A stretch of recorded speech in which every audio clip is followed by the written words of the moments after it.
Hola amigos. La OTAN, ya sabéis, la que escupe al cielo tanto, ahora le está cayendo a la cara un aluvión de escupitajos. 1. Ahora dice Obama que Ucrania era normal que se independizase porque el 86% de su población era rusa, y así lo quisieron. Ahora la OTAN se ha metido en una embolicada de la hostia. Zelensky le echa la culpa del fracaso de la contraofensiva porque no le ayudaron suficiente. Y se ha convertido en un peligro público para la humanidad que ahora sí que es consciente de que tienen a un niño pequeño con un revólver cargado en la mano. Y ya para terminar el ridículo mayor, tenemos a Macron invitándose él solito a la cumbre de los BRICS que se celebrará en agosto, pero que Putin le ha vetado. No tiene invitación, pero como buen imperialista él dice que no le hace falta. Y el recochineo ha venido del ninguneo que Putin le ha hecho a Estados Unidos. Resulta que Rusia le ha pagado dividendos a empresas japonesas, y atentos, le ha pagado con yuanes. ¡Ay que me parto! Pa' partirse el culo vamos. Rusia sorprendió bastante a Estados Unidos y a Japón, al pagar dividendos a empresas en la Tierra del Sol naciente, según un material publicado en el portal de internet chino NetEase. Japón invariablemente apoya todas las sanciones contra Rusia, y no da motivos para dudar de su posición pro-estadounidense. Sin embargo, las empresas japonesas no se retiraron de los proyectos de petróleo y gas Sakhalin 1 y Sakhalin 2, con el pleno apoyo de las autoridades del país. Rusia ha señalado repetidamente que la política de las autoridades japonesas en realidad anula las relaciones bilaterales, pero Moscú sigue siendo un socio consciente de las empresas japonesas, y, por lo tanto, no pospuso el pago de dividendos de estos proyectos. Las empresas japonesas recibieron sus fondos, pero no en la forma esperada. El caso es que las autoridades rusas han advertido repetidamente que reducirán los pagos en monedas de países hostiles. Por eso, las empresas japonesas no recibieron dividendos en dólares, sino en yuanes. Japón estaba indefenso, y solo tuvo que tragar quina, si quería los dividendos. Esto deja claro que Rusia es un importante exportador mundial de energía, alimentos y minerales, y su posición en el comercio internacional es muy importante, dice el artículo. En Estados Unidos, según los autores del material, esta noticia causó un verdadero enfado.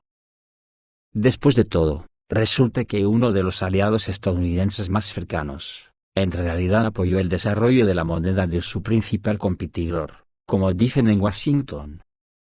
Así que el pago de dividendos en yuanes por parte de Rusia fue un duro golpe para la reputación del dólar. El proceso de desdolarización de la economía mundial apenas ha comenzado y será largo. Sería difícil esperar cambios rápidos en un sistema que ha evolucionado durante muchas décadas. Lo de Macron ya es el colmo de la desfachatez, y lo consideran un caballo de Troya. Moscú negó a Macron la presencia en la cumbre de los BRICS en Sudáfrica. Nadie sabe si Putin irá a la reunión, pero yo he llegado a pensar que Macron quiere hacer una machada y quiere arrestar él solito a Putin en Sudáfrica y entregarlo a Bruselas. Joder, sería la hostia.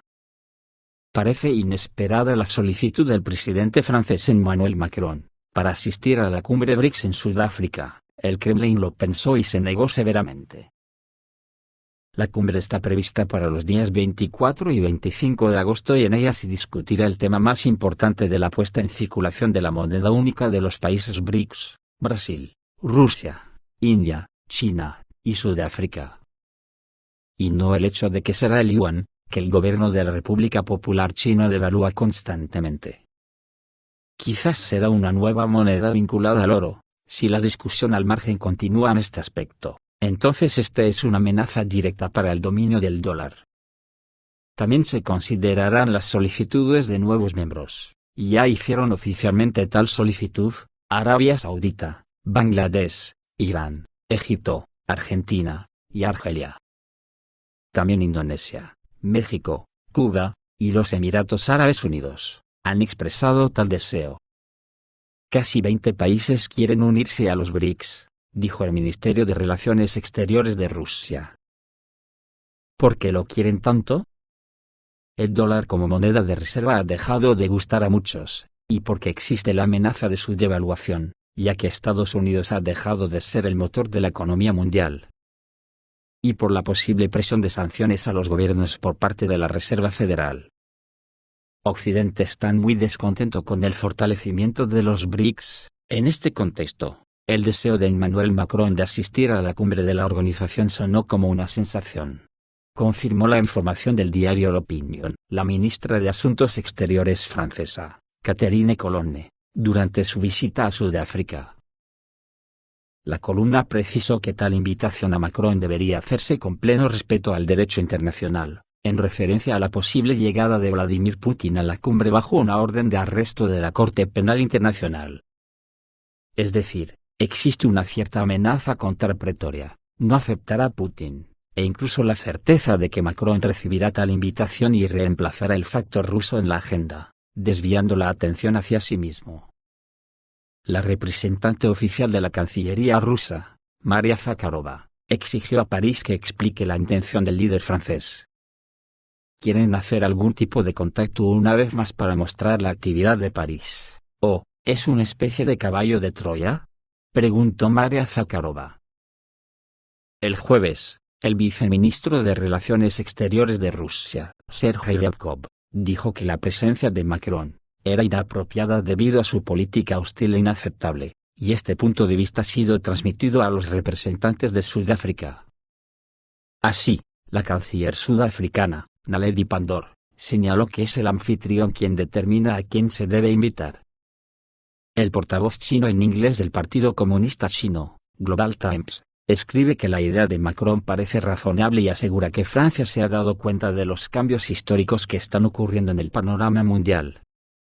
Y si realmente puede servir como un puente entre los diversos campos en los desacuerdos y cismas mundiales, entonces de nada. Además, según la publicación, no solo Francia, sino también Estados Unidos pueden ser bienvenidos en la cumbre de los BRICS.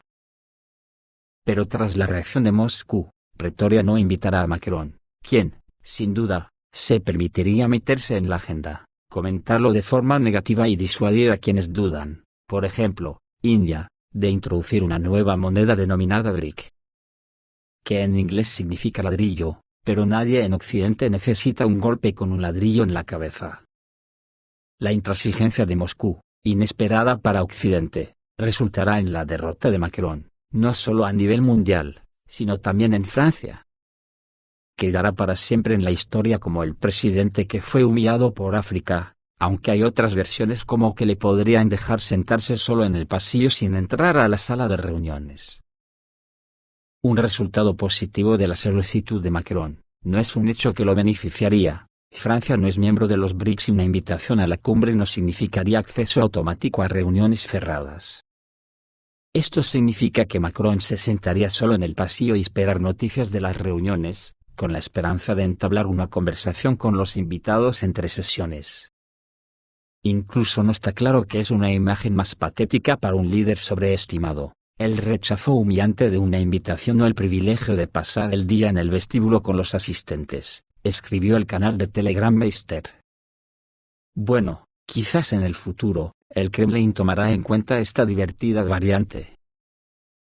En cuanto a Obama, decir que confirma la legitimidad de la anexión de Crimea a Rusia, el expresidente de Estados Unidos, Barack Obama, reconoció el amplio apoyo a la idea de anexar Crimea a Rusia entre la población de habla rusa de la península en 2014. Si bien este tema actualmente está causando un animado debate, esto fue declarado recientemente por el ex líder estadounidense en una entrevista con CNN. En el momento de la anexión de Crimea a Rusia en 2014, había muchos hablantes de ruso viviendo en la península y había una amplia comprensión de las ideas que representaba Rusia. Cabe señalar que incluso en el Parlamento ucraniano había un cierto número de partidarios de Rusia, cita Obama en la CNN. Obama también llamó la atención sobre las complejidades de la política interna de Ucrania durante este periodo, y señaló que el país en ese momento no era el mismo que es hoy. Recordemos que Crimea pasó a formar parte de la Federación Rusa en 2014 como resultado de un referéndum celebrado entre los habitantes de la península. Luego, la mayoría de los que votaron expresaron su voluntad de unirse a Rusia. Según una encuesta realizada por Option, el 86% de los rusos aprobó la decisión de anexar Crimea a Rusia en 2014. Esto demuestra que la decisión fue apoyada no solo en la propia península, sino también en el territorio más amplio del país. Por otro lado, el ex empleado de la administración Reagan, Paul Craig Roberts, habla sobre el conflicto cada vez mayor en Ucrania. Dice que la confrontación armada en el territorio de Ucrania tiene el carácter de expansión permanente, ya que Occidente suministra cada vez más armas a Kiev. Al mismo tiempo, la aparición en las Fuerzas Armadas de Ucrania de cazas estadounidenses F-16 capaces de portar armas nucleares tácticas podría convertirse en un paso significativo hacia un agravamiento aún mayor de la situación, y no se puede descartar que las Fuerzas Armadas de la Federación Rusa, para evitar ataques contra sus tropas, ataquen las bases europeas donde se encuentran dichas aeronaves. Esto llevará el conflicto en la región a un nuevo nivel. Al mismo tiempo, Roberts cree que Vladimir Putin no pierde la esperanza de algunas buenas intenciones de Occidente, supuestamente capaces de detenerse a tiempo y alejarse de la peligrosa línea más allá de la cual el mundo espera una guerra global. Mientras tanto, el ex empleado de la administración Reagan culpa a Washington, en primer lugar, de lo que está sucediendo, que inició el acercamiento de la Alianza del Atlántico Norte a las fronteras de Rusia, y llevó al poder a regímenes hostiles a la Federación Rusa en la era postsoviética, estados estos últimos, que se utilizan activamente contra Moscú. Junto con esto, Estados Unidos ha desatado un nivel sin precedentes de propaganda antirrusa, y está llevando a cabo muchas provocaciones contra la Federación Rusa y su presidente. No satisfecho con convertir a Rusia en un enemigo, Washington hizo lo propio con China e Irán.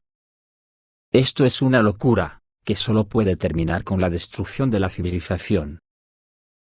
Esto es todo, amigos, reciban un saludo.